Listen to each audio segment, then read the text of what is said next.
Welcome back to Become a Calm Mama and Happy New Year. I think this is the second episode of this new 2024 year. So I hope it's off to a good start. I always know it feels good when the kids get back to school and you get back to your routines and your rhythms. And I just want to remind you that that first week back is a transition week. Your kids are still recovering from like sleep deprivation.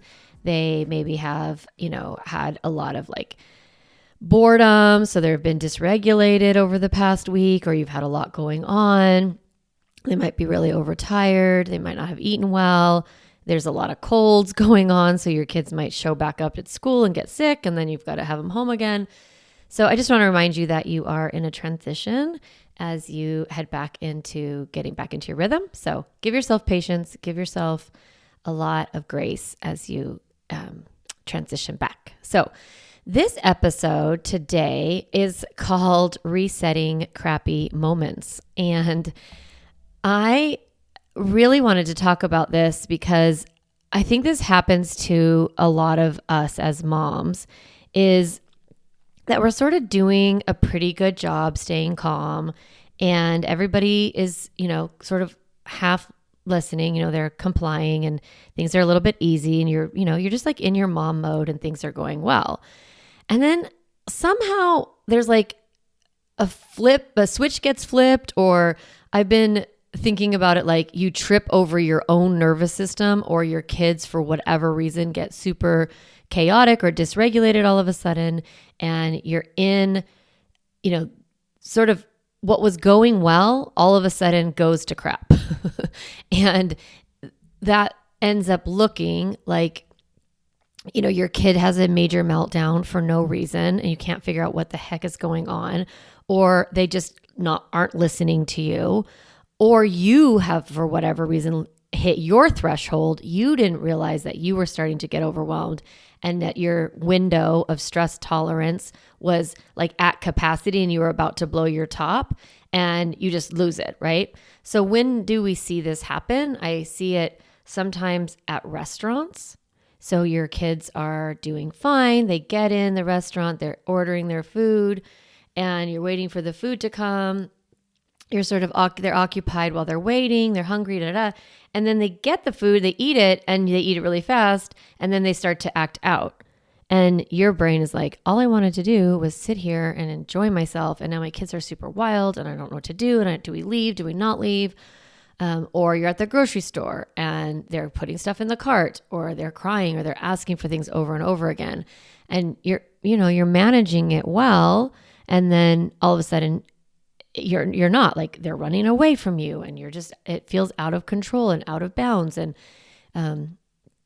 other times, like, not to belabor the experiences, but you're at a fun outing. I remember one of my clients was at this really cool place and they had to wait in line for a long time, and the kids got bored and they got upset and they got annoying and they weren't listening and they were fighting with each other. And it's like, you're about to do something fun, or maybe a grocery store is not fun, but like it's temporary, and you're able, because you are an adult, to like calm yourself and move through it and, occupy yourself, but your kids can't, right? At the restaurant, they don't know what to do when their belly's full and their body has all the, calories ready to, move, and we want them to sit still. Or they're at the grocery store and they have to pay attention and stay close to you, and they're bored and they're dysregulated, or they're waiting in line, or a family event.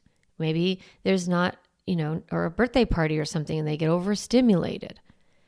At pickup, we see this, like when your kids come out and you're talking to the moms and your kid is like, mom, mom, mom, mom, mom, mom, mom, right? And they're grabbing at you and you're like, stop interrupting. That's enough. Don't be disrespectful, right? So we have these moments with our kids that are just kind of crappy. And sometimes, like, you can leave, right? You can be like, okay, this isn't working. We're leaving the restaurant. We're leaving the grocery store. We're, not going to stay at this place, or, you can stop and you can leave, but then sometimes you can't. So I wanted to help you today understand how to like reset one of those crappy moments. So the example or the story that I shared this week with my email list is imagining that you're at the grocery store and, the kids are young, like 5, 7, 7, 9, doesn't really matter, 5, 5 and 3 or whatever. And you say, because your plan, it's not like a bribe, it's not a reward. Your plan is after the grocery store, you're gonna like make some popcorn and watch a movie or whatever, or you're gonna watch TV. And so you have this idea in your head, like how your afternoon is gonna go. And so you say to the kids, hey, as long as there's no problems in the grocery store, I'm happy to like make some popcorn and we can all cozy up on the couch and we can watch a show. And this is your plan, and you communicate your limit to them. And that's classic calm mama limit setting. So I'm happy to make popcorn and let you watch a show this afternoon as long as there are no problems at the store. And the idea with that kind of limit is that you are really helping your kids understand that their behavior has an impact and that they can manage their big feelings and their energy while they're at the store. And you can kind of, remind them while you're there, like, remember, I'm looking for no problems here. Come sit, and then give them directions. Come stand by the cart. I want your hand to be on the cart here. Or give them a little task, give them a job. Listen, can you look through all of the yogurts and can you pick the one that has the orange, or you can pick the one that says mango or whatever? You involve them, you engage them, you make the task, the grocery store, the shopping part of your day with them. So you're like super good calm mama, okay? Imagine it all works out. Your kids are fine. You're really engaged. You're calm. You're connected. All good. You get home. Everything's great. You're going to bring in the groceries. You're going to put on the show. You're going to make the popcorn. And then you're going to put the groceries away. You're going to have 30 minutes to prep dinner. All yay. But what happens is you get home and your neighbor sees you and she decides to come over and talk to you. So you're in the driveway and the neighbor's sort of unaware that your kids are waiting for you inside to do something, or they're standing right next to you. And one of your kids starts to complain. Mom, you said you were going to turn on the show. What's going on? They're being like literally rude, but they don't know that that's not acceptable behavior because they're young. The feelings of worry that you're not going to get it done, the impatience, that inability to delay their own gratification, that's part of their biology. They're young. Their brain is immature. They don't have the tools yet to self-regulate, to cope, to communicate with themselves. She's talking. This is temporary. It's not a problem. I can trust her. She's going to get the show going. I can wait, right? All that internal self-talk doesn't exist for your kids when they're little. They need you to regulate them, to co-regulate with them, to soothe them, to help them in that moment. And I think of that as connection really is like pausing and turning to your child while they're interrupting. And what we most of the time do is we say, that's rude. Don't be disrespectful. You should not talk like that to me. Right? Because we feel a little bit embarrassed that the neighbor's seeing our kid act this way. We also just feel that they're being disrespectful. And in that moment, instead of giving them the internal talk that they need to calm and soothe themselves, instead of modeling self-regulation and doing the process of coaching them through that moment, you're trying to teach them a lesson or discipline them or threaten them. Now, the bummer is that in that moment, when you are, that's enough. Don't talk like that. Don't interrupt. Don't be rude. You give them that dirty look, that stare face. I know, because I know I've done this before too. Your child in that moment, some of your kids might just fine, okay, go inside. But a lot of the ones that, people who work with me, their kids have a lot of trouble self-regulating. They're just immature, all kids are immature, but Some kids have more trouble than others. And so if you have a kid that just goes out of bounds really easily, or you go out of bounds really easily, that's why you listen to this podcast. That's why you want help. So if you go into your child's moment there and you become harsh or threaten, you're going to almost create a crappy moment. You're escalating that moment.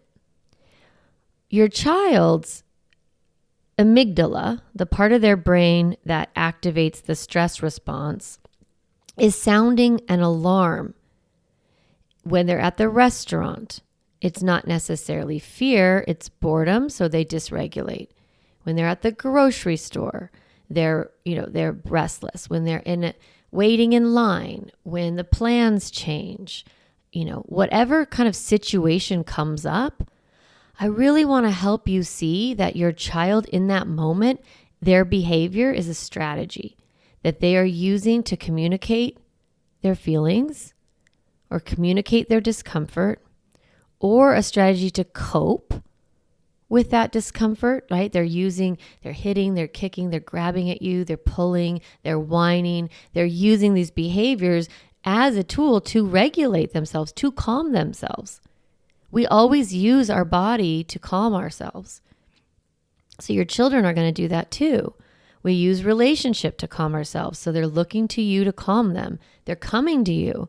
Are they coming to you graciously? No. You would really love for your kid to be like, Mom, I'm feeling quite overwhelmed and stressed. I feel disappointed because I anticipated that we were going to walk in from the grocery store and the television was going to turn on immediately. And now there's a pause and a delay and I'm very disappointed. And I would like your help to calm myself. Like, no, that's not what they're going to do. But that is exactly what they are doing in that moment, but they're doing it through their behavior. Their behavior is a communication of their emotion. And what we tend to do is we bypass the emotion. We don't address the underlying reason, and we just look at the behavior and we try to discipline the behavior and get them back in line. And then the moment gets real crappy, right? All of a sudden, everybody's escalated and, your kid doesn't comply and all of that. So when you have these runaway moments, what ideally I want you to do is just recognize that they've happened or that they're happening. So in the moment, you've got your little kid and they're on the driveway and the neighbor's still standing there and you are looking to your neighbor and you're like, excuse me for a second, okay? And you actually interrupt your adult conversation to address your child's emotional upset. When you are at the restaurant, excuse me for a minute, and you take the child aside, or you sit next to them. If you're at home and everybody's out of bounds, go into the situation and calmly say, we need to talk here for a second. Come over here, right? If you're in line and everybody is starting to get wild, I want you to regroup. I want you to come back together, to take a pause break. I teach the pause break for you as the parent to regulate yourself and to, calm your nervous system. The pause break is, stop what you're doing, reset your body, reset your mind, and then start again. So I want you to think about like a pause break as a mom with your kids and really taking on some leadership and some energy of like, I'm actually in control here. I know how to do this. I know how to reset these moments. I can come back and connect with my kid. So you're stopping whatever's happening and you're taking your child aside. I can only tell you how many times I have done this with my kids. Even now, when we have runaway moments and everybody's starting to get tense or I'm starting to get tense, and we pause and we regroup. So I take a pause break as a family sometimes, or as a mom with my kids or with one kid. I pause and I go, hey, what's going on here? I validate the circumstance, the emotional, what's happening, like really narrating what's happening. So this is the connection tool in action. So it's like narrating the circumstance, narrating what's happening, and then naming the emotion. So the connection tool is narrate, name, now what? It really is a process of resetting a crappy moment. So we are stopping, we're regrouping, we're connecting back, and then we look at our child. So imagine the driveway situation, right? Instead of, threatening and things like that, you turn to your child and you say, hey, all right, were you excited to watch the show and you're worried I'm not going to start it? Really say the thing out loud. Narrate the circumstance. Narrate the situation. Give some words to it. I'm thinking about, my family vacation this past week in San Francisco and how many times we had a lot of really crazy things happen with our rentals, and they were pretty disruptive for our family. And so we had to do a lot of regrouping because emotions got high, feelings got high. And it's like just stopping and looking at each other and being like, yeah, this is hard. We thought it was going to go one way and now it's going this way. And this is a really challenging circumstance. So let's just get through this and move forward.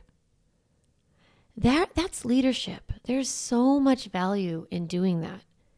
And I think we get overwhelmed in the moment.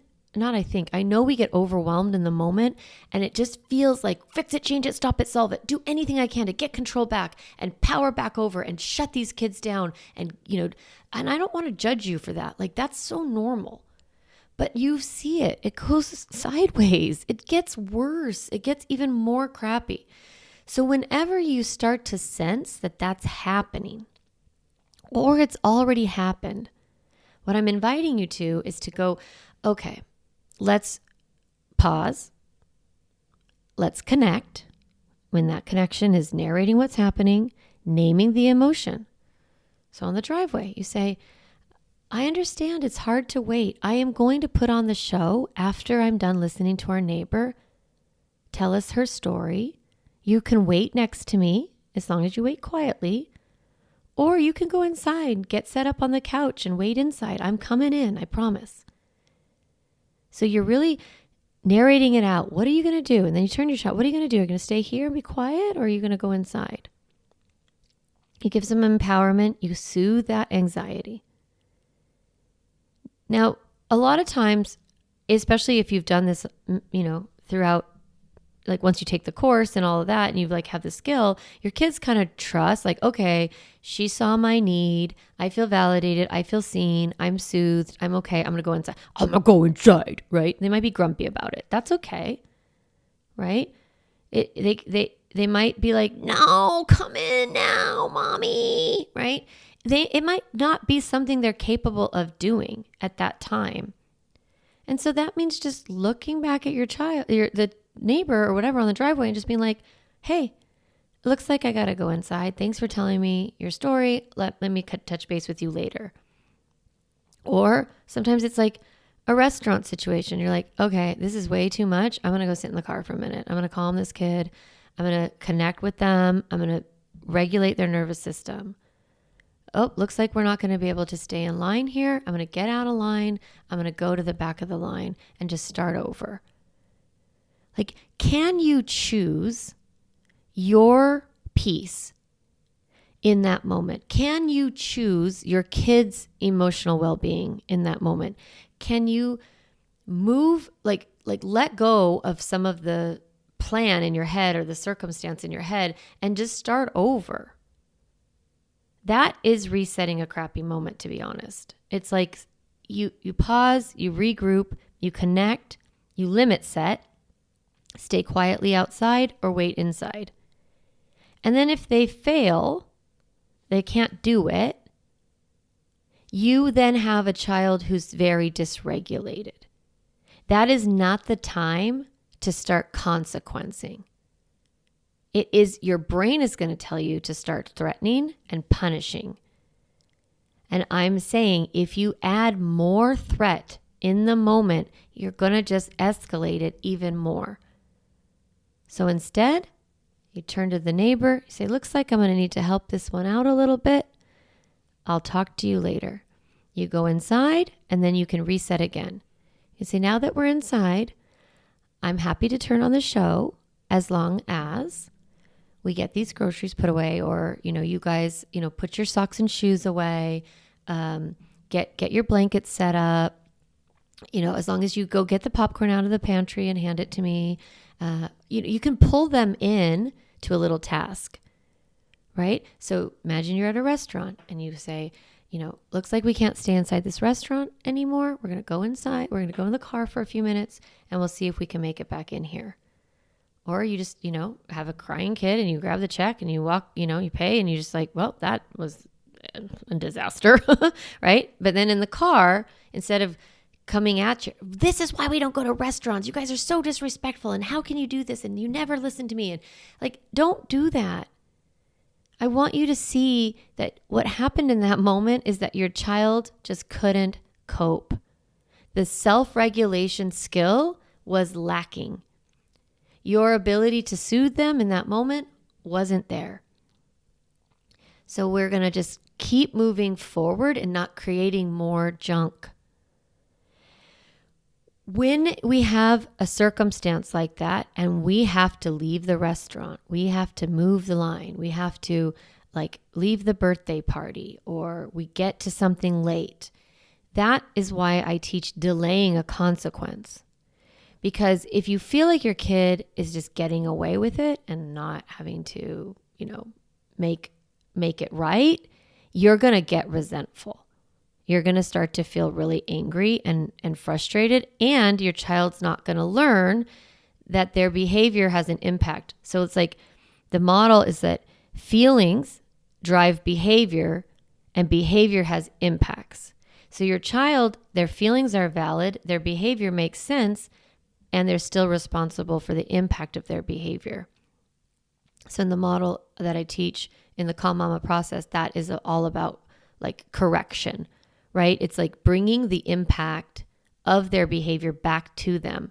But we do that in a delayed way. Because if you start adding consequences in the car and threatening and doing all of that, that behavior that we do, you're not actually giving your child a chance to let their nervous system calm down and then talk it through and talk about, yeah, that's hard. In line, it's really difficult. At restaurants, it's really difficult. At grandma's house, when, we're trying to leave and grandma keeps talking, yes, that's really hard. Or when I'm at pickup and I'm talking to the other moms and you want to talk to me, that's a challenging circumstance. Let's talk about what we can do in the future. So we're going to just really calm and reset all of that junk, that crappy moment, instead of bringing it into the next moment.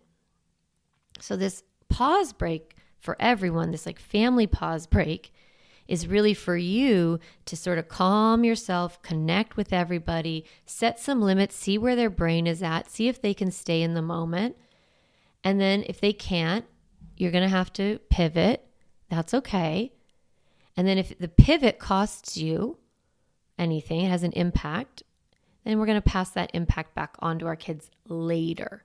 That's a topic for a different podcast episode. And it's also something that I teach in the 6-week Emotionally Healthy Kids class. It's the whole model is I'm going to calm myself. I'm going to connect with the emotional situation that my kid is in. I'm going to set a limit and give them some choice so that they can reset themselves.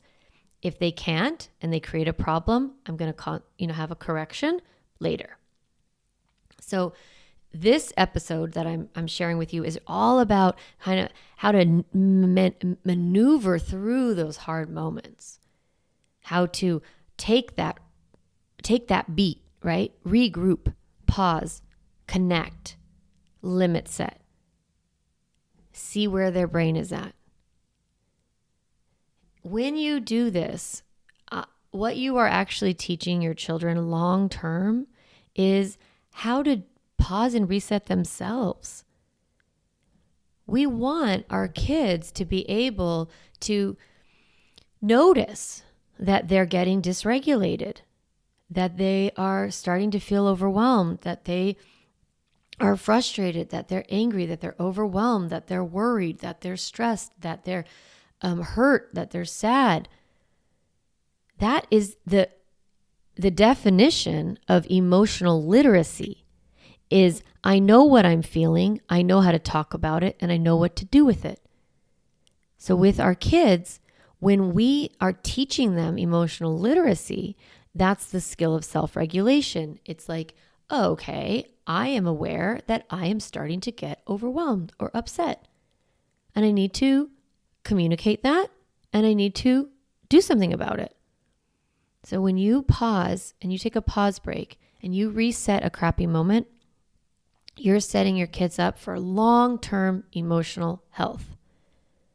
It's so amazing. And my kids are older, and I've been doing this process since Lincoln was 4, right? That's when I first started to practice this type of parenting. He's 19. So for 15 years of his life, I did it clumsily in the beginning, and I still do it clumsily sometimes, but he is able, and he has, severe ADHD and was very dysregulated as a child and had a lot of behavior issues. But now through the years, he's able to stop and reset himself, take a pause break himself because of the modeling. Sawyer too, he's a totally different, type of kid, and he's hot-headed and he gets fired up.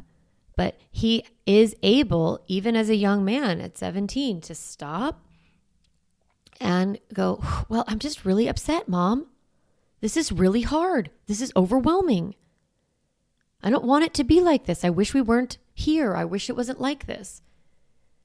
So he knows what he's feeling. He knows how to talk about it, and he knows what to do with it. We are all always learning what to do with big feelings, right? That's like life skill forever. So this episode, I hope it really helped you to understand, when you feel like things are starting to go off the rails and your kids are escalating and things are just really hard and feel awful, I want you to take a pause break with everyone. That's your takeaway. So for this week, just practice it. Just notice, hey, everyone seems a little out of sorts. Come together. I used to think of it literally like I'm going to gather all my chicks under my skirt. Like I had this picture, I don't know, it was from a children's book or something of like Mama Hen or whatever. I don't know. And then all her chicks were like in her skirt. And I would just be like, oh, this is like me gathering my chicks moment. And I would just kind of hold that leadership energy and bring my children to me. And kind of, I'm like, even now while I'm saying this, I'm like circling my hands together. And I would just be like, okay, guys, this is rough. What's happening? What do we need here? You're kicking, you're hitting, you're punching, you're spitting, you're complaining, you're whining, you're grabbing. Obviously, you have some big feelings. What do we need? Yep, this is hard. And then, resetting, like, let's play I Spy. Let's play tic-tac-toe. Let's do Simon Says, whatever. Bringing them back in and engaging them. Okay, I love this episode for you. I really think it's going to help you a ton to just kind of feel like, okay, I'm having a crappy moment. Let's reset. I'm having a crappy moment. Let's take a pause break. So that's what your takeaway is for this week. And your other takeaway for this week is if you haven't signed up for the Emotionally Healthy Kids class, then you need to sign up. I don't know. It's like the best program that I've ever put together. It's 6 weeks. I teach you the entire Calm Mama process. It's in a small group. We learn it live together. All the moms in there are amazing. This upcoming session, there's a few moms with like 3-4-year-olds and then a few moms with like 8 or 9-year-olds. So I think it's going to be a really good mix of kind of different examples. And then you can really learn the process because the process is always the same. We're always calming ourselves. We're always connecting. We're always setting a limit, and we're always thinking about the consequence and correction. So I love it. It's $500. You get the course, the 6 weeks that's taught live by me. You get the Calm Mama handbook, which I'm currently sprucing up, and it's going to be even better than it already has been. And then you also get 4 months of membership in the Calm Mama Club, which the biggest perk of that is that you get to book private 15-minute sessions with me every week. And so you get that just as a bonus as for signing up for the class. So you get the 6 weeks, and then you have additional time where you get to practice what you learn and get support from me as you implement it all. And then when that 4 months is up, you can renew and stay in the club for another $500 for the whole year. So I love the program. I just, if you're not signed up, just sign up. That's all I can say. If you're curious about it, you can book a consultation with me. So go to calmmamacoaching.com. It's right there under programs, Emotionally Healthy Kids class. We start Thursday, January 18th. So this comes out on Thursday. And so the following Thursday is when we start. So you have a week, if you're hearing this when it first comes out, to sign up. And I'd love to see you there. I'd love to meet you, get to know your family, and just support you in your journey to become a calm mama. All right, mama, I hope you have a great week, and I will talk to you next week. Hey, mama, if you enjoyed this podcast episode, I want to encourage you to do 2 things. The first is go to my website, calmmamacoaching.com, and get a copy of the Stop Yelling cheat sheet. You'll get a step-by-step breakdown of the most important tool I teach, which is the pause break. And you'll also get 40 ideas to reset your body and balance your nervous system so you don't have to yell at your kids. You can get a copy of that, again, at my website, calmmamacoaching.com/stop yelling. The other thing I'd love for you to do is go to Apple Podcasts and rate and review this podcast so that other moms can discover empowering and helpful, practical parenting strategies just like you did today. Thanks so much for listening to the podcast. It means a lot to be in your ear every week and to support you on your parenting journey.